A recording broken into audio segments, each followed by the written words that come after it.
Now, the rest of the story.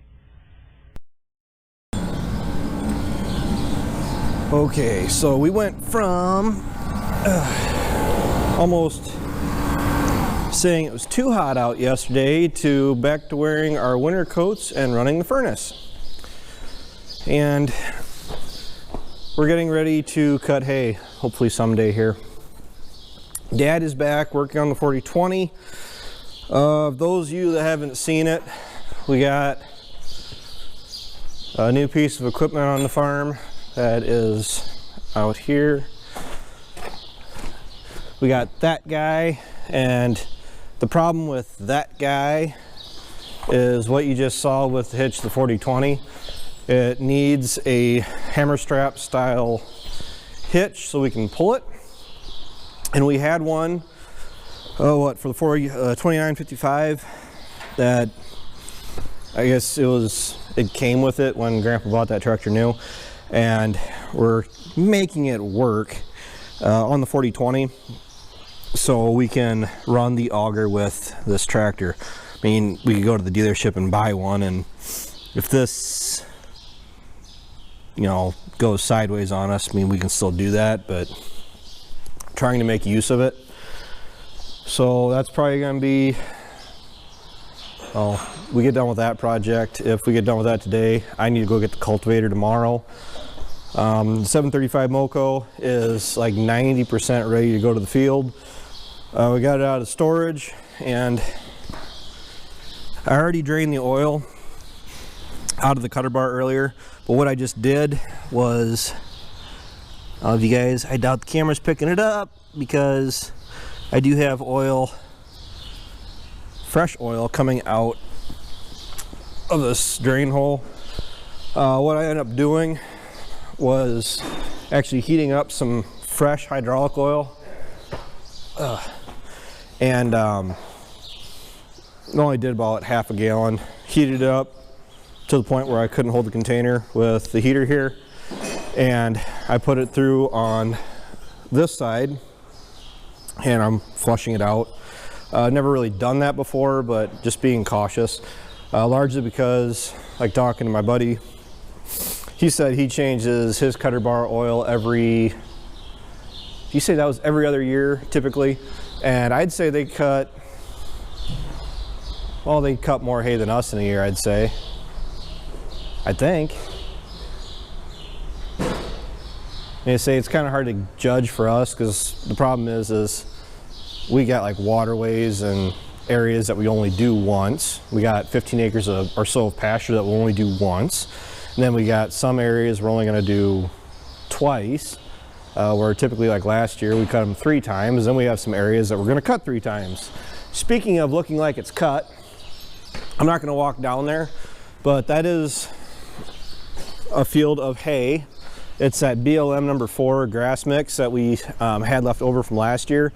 We seeded it down last spring of 2020, and it didn't take. So by August, the field was looking pretty bare, and I had a bag and a half or so of seed still in our John Deere grain drill that I had to do something with. It was either clean it out and put the grass seed into storage or put it to work. So I put it to work. I went and seeded that field down last fall. Actually came up really nice throughout harvest. I mean, it was a nice deep green, and it came back really healthy. And the stuff was probably, well, it was over my belt, so I mean, it was tall enough. And we finally got that $1 million, I don't want to say $1 million, maybe like a $900,000 rain, because as you guys can see and heard me say, it's cold. I think it was 42 degrees when I left the house this morning, and they're not outright saying frost for us, but they are saying it's supposed to supposedly, we're gonna hope this is one of those times where the weatherman's been wrong. They're saying it's supposed to get down to 36 degrees tomorrow night. Out in the Dakotas, I think they're calling for frost. North of here, I know they're calling for 30. So might be part of the reason why the prices are up like they are. But that field, because of the rain we got, and we didn't really have a whole lot of wind, I don't know how well you're really able to see that, but it's the field behind the old corn crib. It looks like we cut it. Quite honestly, just from standing from here, me and my uncle was here, and saying that it was cut, I mean, it looks like it is. It really does. So the plan is, I hate swearing like that, the disc bind is pretty much going to be ready to go here within an hour. Going to unhook it. I still need to pull both rakes up because I have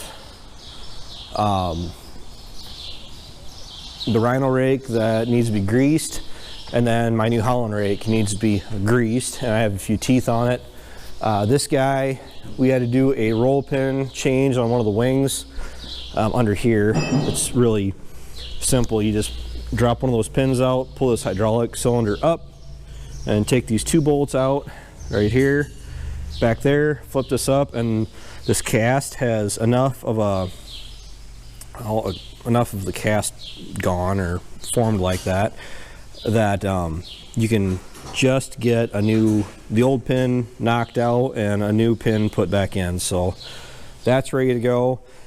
Other than the fact I'm waiting for the hardware for it so I can go through and put the new teeth on it. If it's missing a tooth, the way this machine is, we're just going to go through and we're going to replace them so it has two teeth on each of the arms, because especially for first cut, one tooth isn't going to cut it because that is a lot of material that it's trying to break up and spread. So we'll have that done.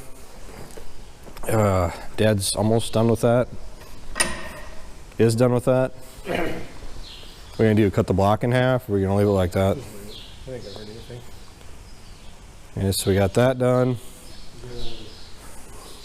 It's made for a 2-hole drawbar. Oh. I got one. Made for a newer tractor, but so what? It still works. Yeah. The tractor or the hitch? Sure. So, cultivator probably tomorrow. We get a little bit of heat now that we actually have the rain. The crops were really stretching, and with this, I think they're calling for a couple days of cold weather yet, but then when we get back up in the 70s again, it really should get the crops growing. Now what? So we got somebody else coming in. Sister, never mind. And then I'll be cultivating here, so probably gonna try cutting the field that looks like it's already been cut Monday, depending on what the weather does, because they're calling for no real rain next week, warmer but cloudy. So I'm kind of leaning that way of maybe getting something cut first part of the week, maybe not do a huge amount of acres, but really just kind of a test run, a shakedown on all the equipment and make sure that we're gonna be good to go. I mean, this I'm not really all that worried about. The big thing is just the baler. New belts and chains and stuff, just make sure everything is gonna work and it'll make a bale without giving me a headache. So should be pretty well ready to go. I didn't do it with the baler this year, but I do try generally to put stuff away so it's ready to go when we put it away. It really needs to be greased. I mean, I put a couple shots in all the Zerks on this just to keep them fresh, so when I go through and grease it now, we're good to go. So it's shed stuff. That's really all I've been doing here lately. Now that we have the rain that's keeping me in the shed, it's just shed stuff. Between today's Thursday, Friday, Saturday, it's gonna be muddy even Saturday. Between the cultivator, I got a bunch of work I gotta do to that. I actually think I need to set it up for a chemical sprayer. Just spray for some grasses, for some weeds as I'm cultivating. So other than that, that's pretty much just a catch up of what's going on. So until next time, make sure you like, comment, and subscribe, and take care, take it easy, keep in touch. I'll talk to you later.